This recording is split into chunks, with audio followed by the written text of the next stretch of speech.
Metroidvanias? On the Switch? Yeah, the library is stacked.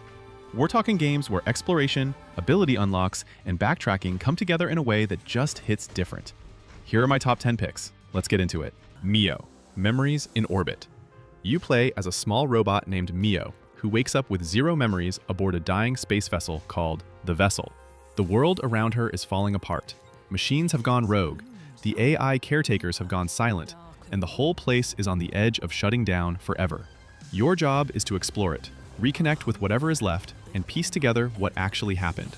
The game starts you off with almost nothing, a basic attack, a double jump, and then slowly hands you new abilities as you defeat bosses and recover memories. Grappling with Mio's hair, wall, and ceiling climbing, gliding through the air movement is a huge part of how this game feels.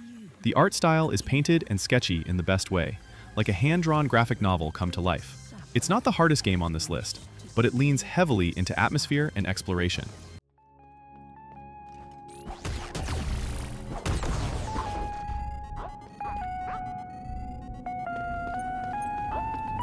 Before the modern Metroidvania boom, Castlevania on the Game Boy Advance was quietly doing it better than almost anyone.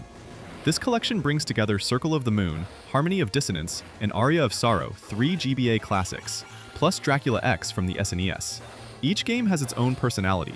Circle of the Moon is the darkest and most demanding of the 3, with a dual-card magic system that adds serious depth to combat. Harmony of Dissonance leans into exploration, and has a massive map split across 2 castles you're constantly jumping between. Aria of Sorrow is the standout. You're playing as Soma Cruz, a high schooler suddenly trapped inside Dracula's castle during a solar eclipse. The soul-absorbing mechanic, where you collect abilities from every enemy you beat, gives the game a depth that still holds up today.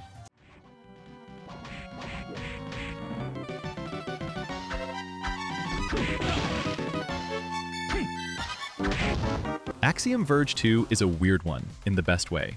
The first game was a love letter to classic Metroid, but the sequel carves out its own identity entirely. You play as Indra Chaudhary, a tech billionaire who travels to Antarctica after losing contact with her research team there. She discovers a hidden base, a portal to another world, and from that point, things get very strange, very fast. The world you explore is alien and overgrown, and the vibe is more eerie and contemplative than action-heavy. Combat here takes a back seat. Enemies don't drop loot, there's no XP, and fights are more about getting through than mastering. The real hook is exploration and the tools you unlock. You get a drill, a ghost ability that lets you clip into environments and bypass barriers, and a remote drone you send ahead to scout and solve puzzles. The game has a layered lore that rewards players who actually read everything they find.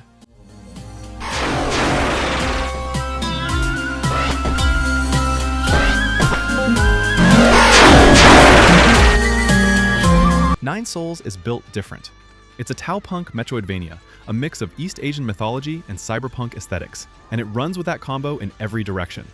You play as Yi, a grumpy bipedal cat warrior who wakes up after years of being left for dead.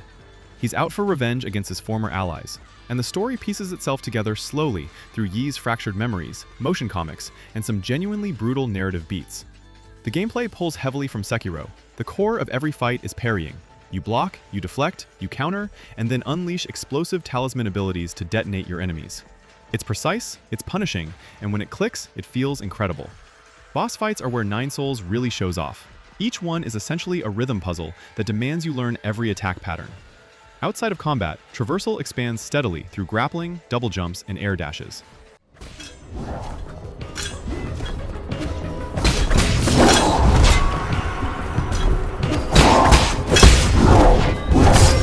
Prince of Persia: The Lost Crown. You play as Sargon, a warrior from an elite group called the Immortals, sent to Mount Kof to rescue the kidnapped prince. What looks like a rescue mission quickly becomes something much more layered once time starts getting weird. The whole game is built around time manipulation. You get abilities that let you dash through time, create afterimage clones, teleport across gaps, and more. It's one of the most creative movement systems in any recent Metroidvania. Combat is fast and tight. You're constantly weaving between attacks, using time powers offensively, and finding the rhythm of each encounter. The map is dense and interconnected, and the game has a smart pin system that lets you screenshot and bookmark areas you can't reach yet. Boss fights are consistently excellent, with real personality to each one. See how I rose up, or the warrior grown up, never giving them hope. Keep Ender Magnolia is the sequel to Ender Lilies, and it improves on the first game in nearly every way. You play as Lilac, a young girl who wakes up in a ruined world called the Land of Fumes. Artificial life forms, called homunculi, built by combining magic and machines, have been corrupted by toxic fumes and turned against humanity. Lilac is an attuner, someone who can purify corrupted homunculi and bind them as allies. The combat system runs on exactly that. You don't swing a sword yourself, you call in your purified companions to fight for you. Each one has unique attack patterns and abilities, and swapping between them mid-fight adds a surprising amount of depth. Exploration is non-linear and genuinely rewarding. The world is beautifully connected, and each area has its own character. The soundtrack by Melee is hauntingly good, the kind of music you listen to outside the game. Boss fights are well-designed puzzles that escalate at a satisfying pace.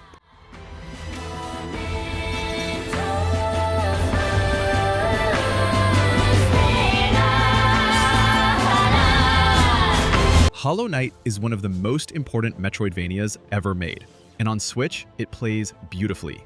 You drop into Hallownest, a fallen kingdom of bugs buried underground, with almost no explanation of what happened or why. You're a small, silent knight, and the story unfolds entirely through exploration, NPC dialogue, and environmental storytelling. The combat is elegant. You swing a nail, you heal by sitting still, you unlock spells and abilities as you go deeper. The charm system is what makes builds feel personal. Equip combinations of passive upgrades that change how you play entirely. The world design is the real star though. Hallownest is enormous, interconnected, and overflowing with secrets. Hidden bosses, optional areas, lore locked behind optional fights. Every new biome has its own atmosphere, and enemies that feel like they belong to that specific corner of the world. It's also honestly difficult. Some boss fights will push you, but it never feels unfair.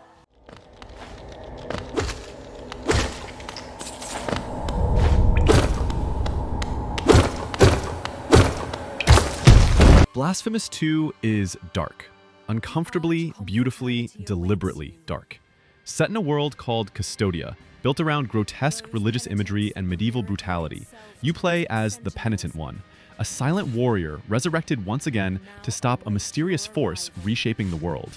The story is told through cryptic item descriptions, fragmented NPC dialogue, and environmental detail, and it rewards players who actually dig into it. The standout change from the first game is the weapon system. You start with 3 different weapons, each with their own moveset and traversal abilities. A flail for ranged combat, a pair of blades for speed, and a sword and thorn for parrying and wall climbing. Switching between them isn't just about preference, it's required to access different areas of the map.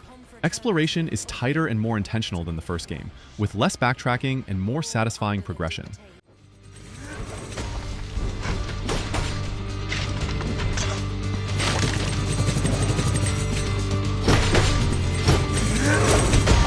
Dead Cells is technically a roguelite Metroidvania hybrid, but it earns its spot on this list because it plays like one of the best Metroidvanias ever made, just with randomized runs. You play as a failed experiment, a slime controlling a headless corpse, trying to escape a massive, ever-shifting island prison. Every run starts you from scratch, but permanent upgrades carry over and gradually make each attempt go further. The combat is the main event here. It's incredibly fluid. You roll, you parry, you chain weapons together. Bows, shields, swords, traps, grenades, in whatever combo suits your playstyle. Each weapon has its own timing and rhythm, and figuring out what works together is a huge part of the appeal. The level layouts shift each run so nothing gets too familiar, and the biomes, each with their own enemies and tone, do feel distinct. The game has received years of free and paid DLC, adding bosses, weapons, and entirely new areas.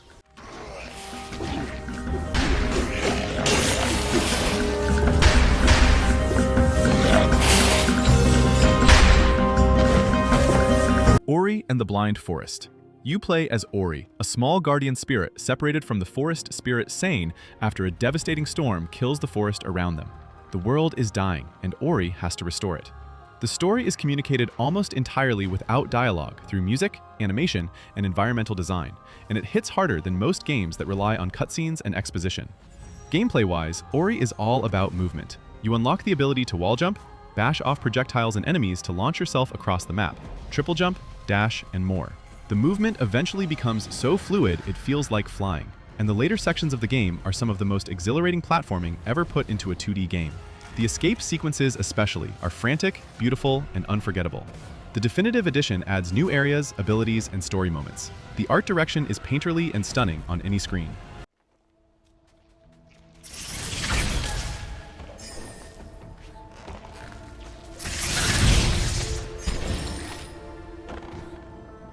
Every single game on here is worth playing, whether you want brutal combat, deep lore, or just satisfying exploration. Drop your personal top picks in the comments. If this helped, subscribe for more. See you in the next one.